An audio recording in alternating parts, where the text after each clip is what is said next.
Thanks, guys, so much for being here today. I'm Colleen Wood with the Wood team over at Hometown Lenders, and this is Level Up Real Estate. And today we are addressing housing bubble concerns. This presentation is designed to combat the narrative in the media that home prices are going to go down and that the U.S. is entering into another housing bubble. Consumers simply don't have the data and the facts to argue this. So I'm going to arm you with true facts and information to take you back to your buyers during this presentation today.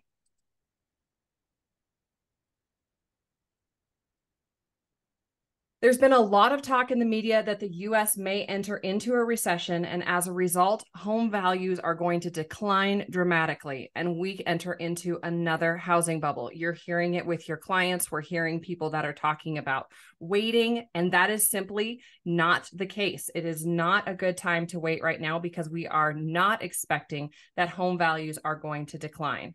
Now, we do agree that there is a good chance that we will enter into a recession later this year. What that does not mean is that home values have to decline. In fact, if we look into history, it's usually quite the opposite. Taking a look at this chart here, it goes back to 1960, and you can see that there have been 9 recessions over that period of time, as indicated by these dark blue shaded bars. This white line in the chart is the home prices as measured by the Case-Shiller Home Price Index. If you look at 8 of these 9 recessions, home values either remained stable or increased during the recession and much more following the recession. The one exception, the housing bubble in 08 and 09 recession. Right here on the chart, you can see it second from the right there. Now, this was an anomaly. In fact, many people think the recession caused the housing bubble when it was actually quite the opposite. The housing bubble led the U.S. into the 08 and 09 recession.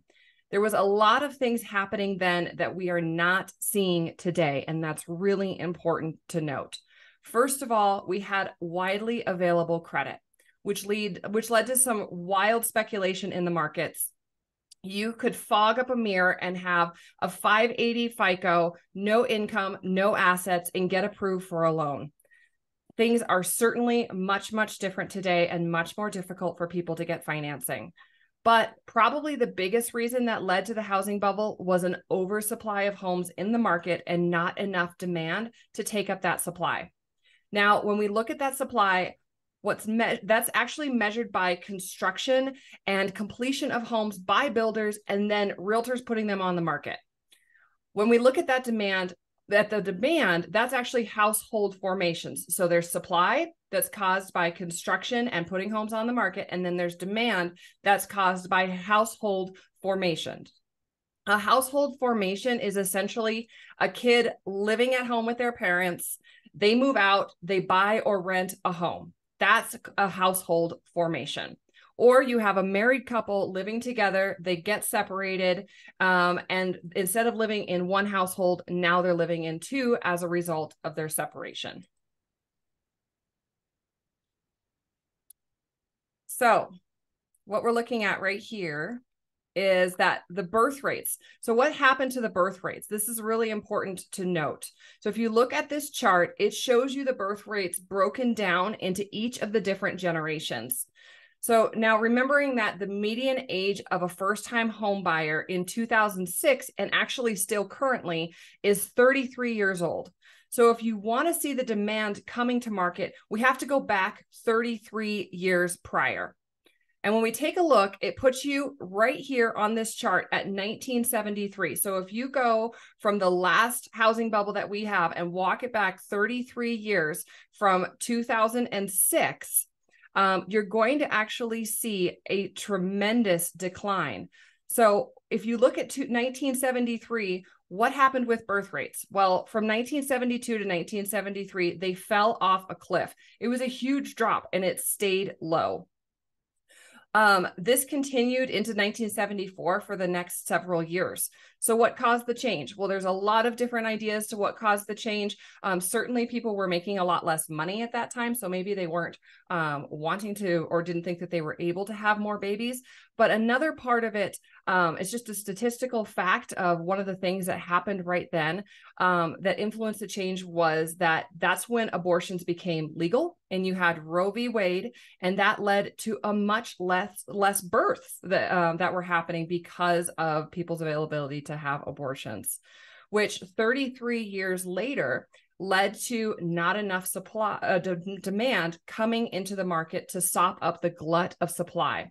So to restate that, 1972, move that forward 33 years, suddenly we have a lot less demand because we have a lot less household formations. We just have less people at an age of 33 coming into the housing market and picking up a lot of that supply.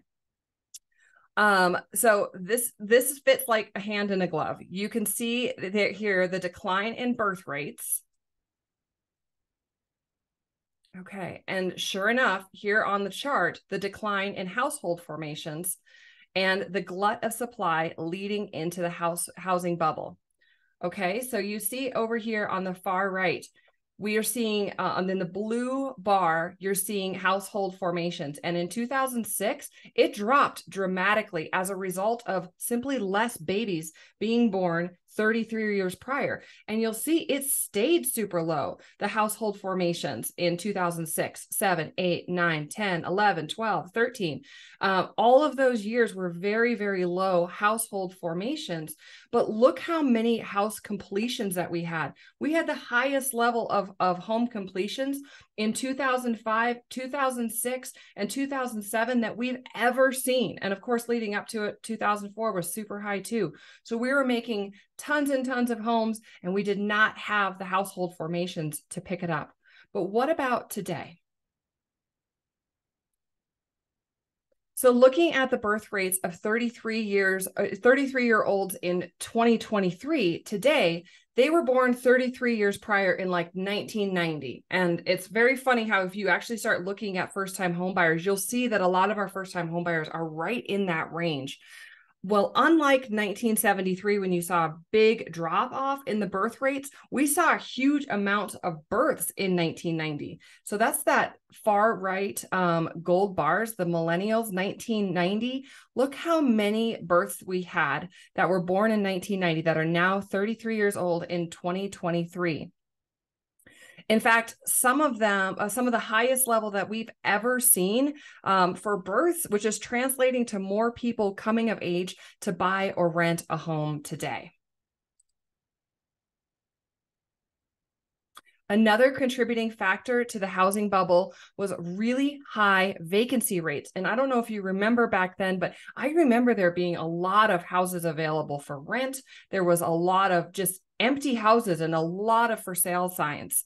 If you start here from the left of the screen, you can see that for about 25 years, vacancy rates were very stable.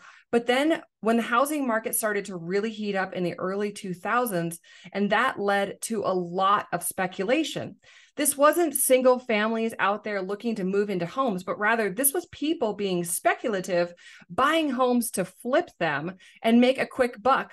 But they weren't paying attention to the demographics. And I'm sure that you remember, I remember the people that, I mean, everything was talking about buy these houses cheap, flip them, be able to do that. People were snatching up houses. Investors were buying things like crazy because they thought that they were going to be able to flip them really quickly. But they didn't pay attention to the vacancy rates. Vacancy rates were at record highs for both homeownership and rentals. When you have high vacancy rates, a lot of times you have a big carrying cost out there. You have a lot of empty homes when you don't have people living in them, and now you're having to pay to keep them. In order to stop the bleeding, you have to sell that home, potentially at a lower price, and this could lead to lower home prices and a housing bubble. It was a landslide. Everyone started reducing their prices, and then it was like a race to the bottom because people needed to get rid of their extra inventory of homes because they didn't have people in them, and they couldn't afford to keep making the mortgage payments and doing the upkeep on it. So could something like that happen today? Well, if you look at the far right of the screen, vacancy rates are not at record highs, but rather they are at record low levels. And we know that. We see that rentals and available homes on the market are there's just not that many. We're seeing people really struggle trying to get into any sort of housing. So we do not have high vacancy rates right now at all. Okay, so jumping into existing home inventory. People are talking about a housing bubble today. It's bananas. I hear it every single day. People are saying, I'm going to wait because prices are going to crash. I'm waiting for the crash. Well, that only happened one time. If you want to look at what housing bubble looks like, look no further than 2007. This chart shows you the existing home inventory, and we saw 4 million for sale back in 2007. 4 million homes for sale nationwide in 2007. So what does that look like today? You're only a little over 1 million homes for sale as of this week, almost a quarter of the previously available inventory. And remember, there are 30 more million people in the population of the United States today versus in 2007. That's huge. But that doesn't tell the whole story. You see the existing home inventory we get is just over 1 million homes. It includes the homes that are under contract, and almost half of those homes out there are not truly available inventory. They're under contract. It's not really available. People can't buy them because they're off the market. Real inventory or active listings is only about 614,000. So here's existing minus the under contract off the market. We're left with about 614,000 homes available for people to purchase. So it's even tighter than the existing home inventory would even lead you to believe.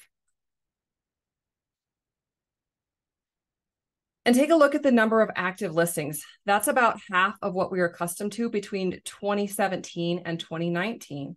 So if you look at 2017 and 2019, look how many active listings that we have now compared to where we were at even just a handful of years ago. We have so much less inventory than we had before. Another reason why people will tell you that we're doomed for a housing bubble is because of the rise in about 40% of appreciation that we've seen over the last 3 years. It's been huge, but you don't want to bet against the champ. Housing record since 1941 is 73, 7, and 1. That means that home prices have risen 73 years of those years, only gone down 7 of those years, and been flat only 1 of those years. But if you see a big rise in home prices, does that mean that you're due for a housing bubble? Let's take a look at some history here. So prices going up in 2020 and 2021 doesn't mean a crash ahead. So looking at history, if you went from 1943 through 1947, prices went up a compounded 118% over those years. And then prices went higher for 43 straight years beyond that. It's crazy to me.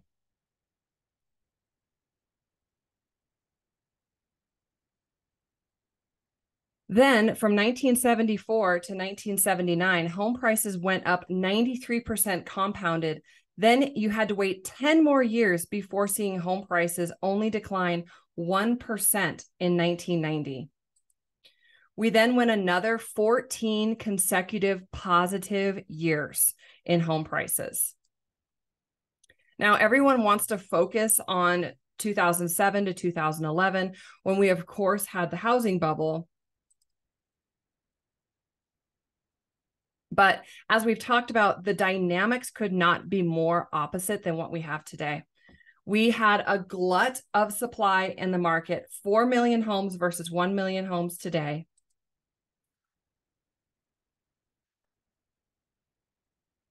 We had dynamics that were not favorable for 33 years prior, when we had a humongous big drop in birth rates.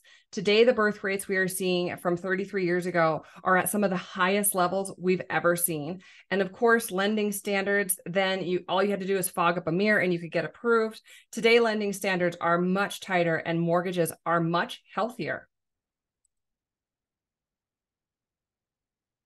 And home prices are already beginning to turn the corner and rise as of January or February, depending on which report you look at. These are the top 5 home price appreciation reports in the United States. And you can see, in fact, January was the inflection point. But what you are seeing here from January to February to March to April, home prices not only have begun to rise, but they're starting to accelerate in each and every single one of these reports. Pretty huge. So let's look at the last time the market bottomed out, which was in February 2012, and how much home prices rose in the following 12 months. We saw an 8% appreciation over the next year after bottoming out, but that was with 24 million homes or 2.4 million homes in inventory. If you take a look at that today, we have less than half the available inventory out there compared to what we had in 2012. We believe that nationwide in 2023, you're going to see somewhere between 5 and 6% appreciation. If someone were to buy a $500,000 home, that means that someone would gain $25,000 in appreciation alone over the next 12 months. Pretty crazy.